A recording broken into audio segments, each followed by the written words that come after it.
Hi, I'm Amanda Skelton, an independent Stampin' Up demonstrator, and today I'd like to show you how to make this card. So this is called a fracture card. I've seen so many of these around recently, really popular.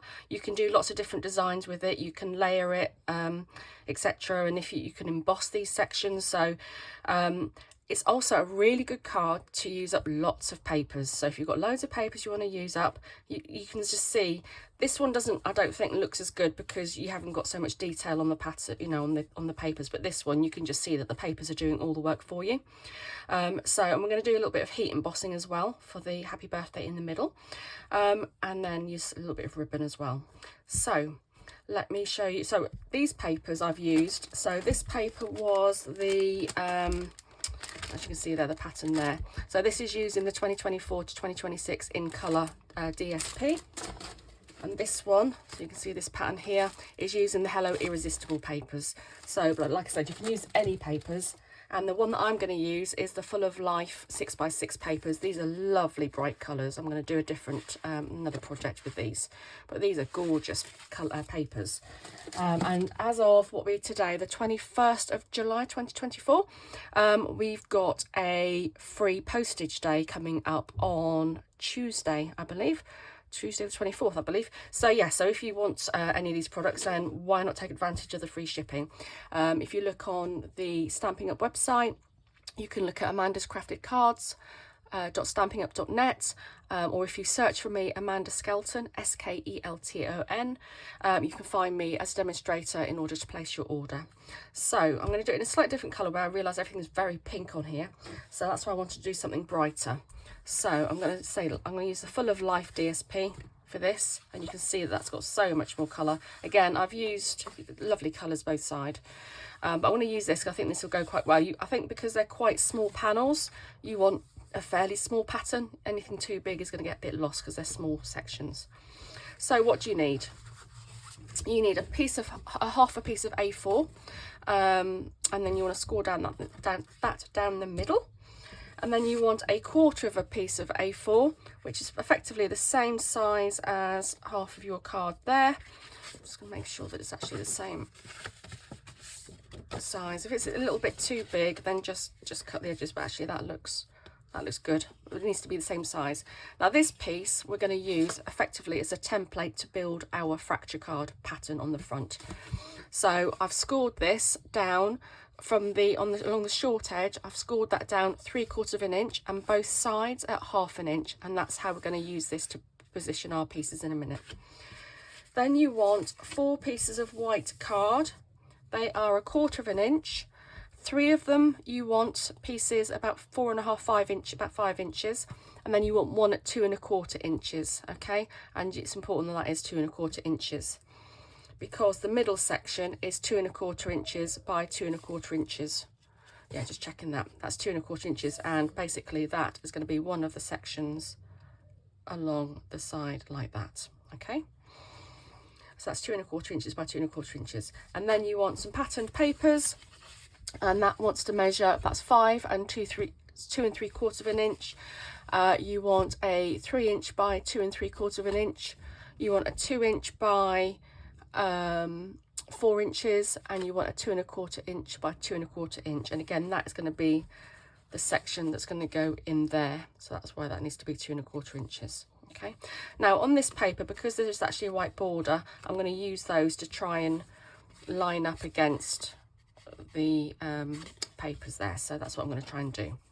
Okay, so the first thing we're going to do, you also need some ribbon. Now ladies, if you have t-shirts and jumpers and things with the little ribbons that go in the shoulders that you then use to hang it up, really good for really small delicate bows. So that's what I've used for this. I just think it wants just quite a small bow on here. So really narrow gauge ribbon, really good. So don't throw those out, definitely use them. So the first thing we're going to do is heat emboss the sentiment. So I'm going to use my grid paper here just to help me line up, so I know that it's straight, so that I can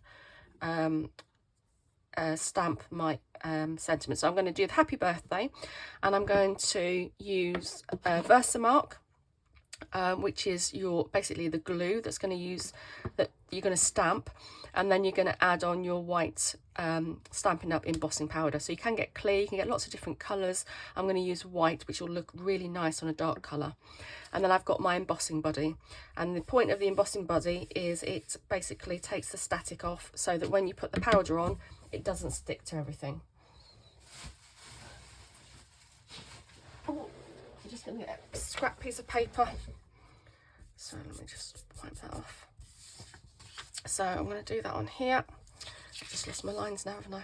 Let me do this bit first and then I'll put it on that paper. So you can see roughly there. So first thing I'm going to do then is stamp the Versamark. And that's going to go roughly in the middle like that. You can see when it's stamped, you can see a little bit of a darker colour there. So you can see where you have stamped.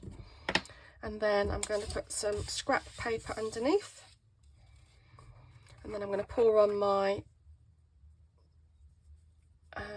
embossing powder. So this is white. Just give it a little move around. Okay. Now, if you find that it has gone over, so especially on a dark colour, you'll notice it.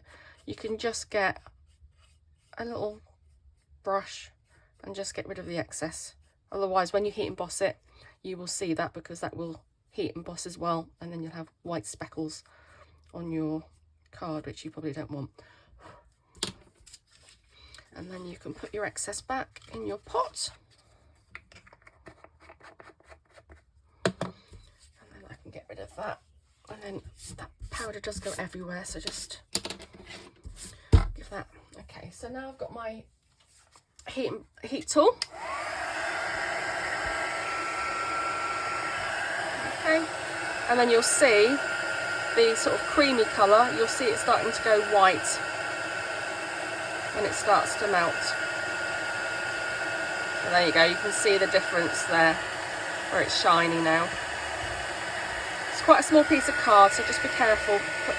Use the heat tool away from you.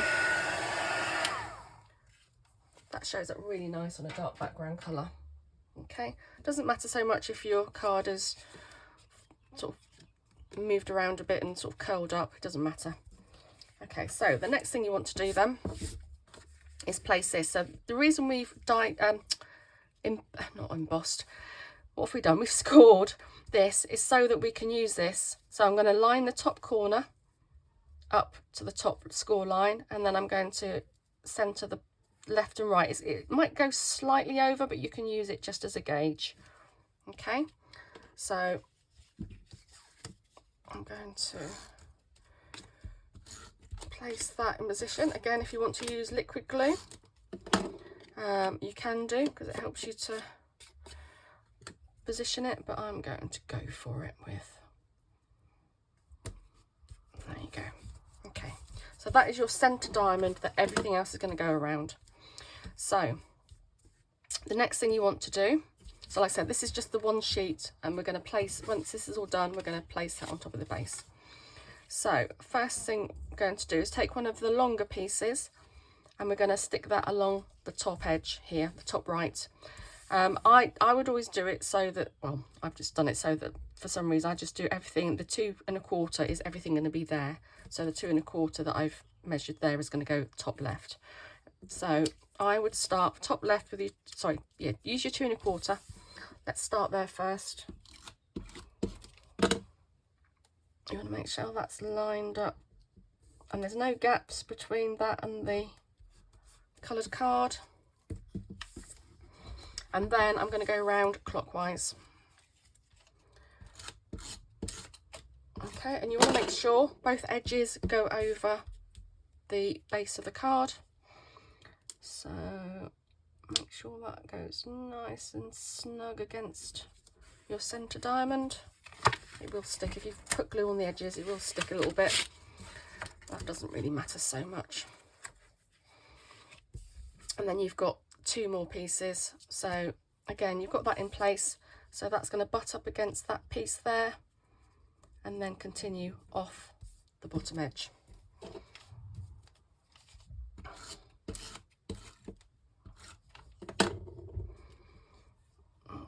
so put that up against there, make sure it's nice and snug.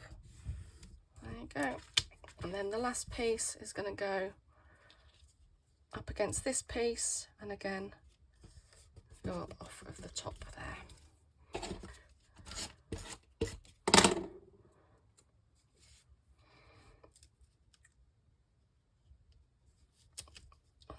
Make sure it's nice. In fact, if you feel that, I can hardly feel the edges at all, so I know that that's nice and butted up. Okay, so the next thing to do then is just with some scissors and use the snips, just cut those excess bits off.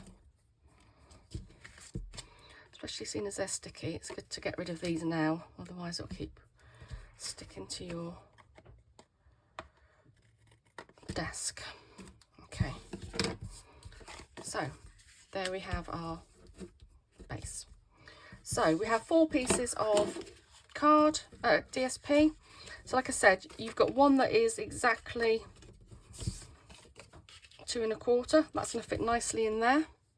And I'm going to I want it so that like 2 of the edges are there as well. And then I'm going to, so the really big piece, so that's the 2 1/4 piece. The really long piece, which I'm going to do that way, is going to go down there. And then the next, so you've got 2 pieces left. The fatter piece wants to go here, and the narrow piece wants to go up there. And again, you just want to make sure that you've gone over the whole of the card. And if you were to tip it over, for example, you know that you've gone over like that, and we're going to trim that off after. So again, I'm going to start with this top left, and that fits in there nicely. So what you want to do with this is do not put glue to your paper, do it to your base. So again, if you're using liquid glue or tape, it's up to you, but I'm going to do this. Try not to get it on top of the white section you've already put in.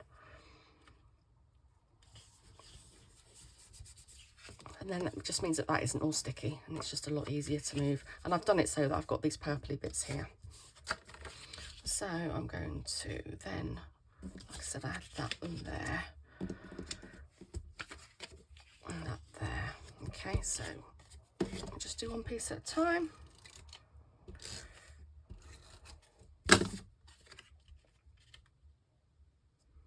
Again, just make sure that your edges go off. You don't want to do it like, well, that's not so bad there, but yeah, they should all go into the gaps.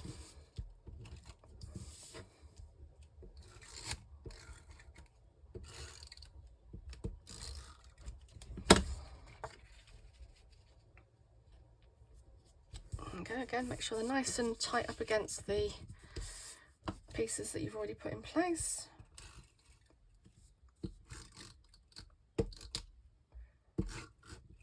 It's gone over there a bit, so I'm just going to pull that back a bit. And I deliberately chose this burgundy because I knew I could pick out the burgundy from here, which I thought would be quite nice. So if you turn it over, you now got lots of excess, which is fine. So we're going to get the trimmer, and then you're just going to go along each side. I might need to get my head over just to, okay, and then you're just going to go along and trim off the excesses. You can keep those pieces if any of them are big enough, but like I said, it does use a lot of paper, so if you're trying to use up your DSP, then it's a really good project to do that with.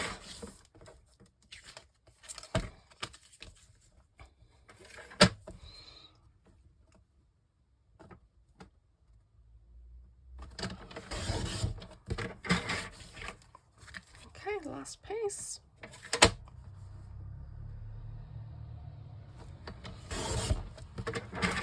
There you go. Oh, that's turned out really nice. I really like that. You don't always know until you've cut off all the paper, because you see all the extra colours and things, but yeah, I'm quite pleased with that. And then what you can do is, I think I'm not going to put a bow on this, but I mean, it's obviously enough to create a little bow to put on. only because I think this might be quite good as a mail card. And so I think I might want to leave it without a bow, which might be a bit girly. So I think I'm going to leave that without one actually, but you can make a bow easy enough, or you can put some little diamantes or some sequins or something just to add on. So the last thing to do is just make sure, hold it up to the front of the other card, make sure that there's no excess over the side.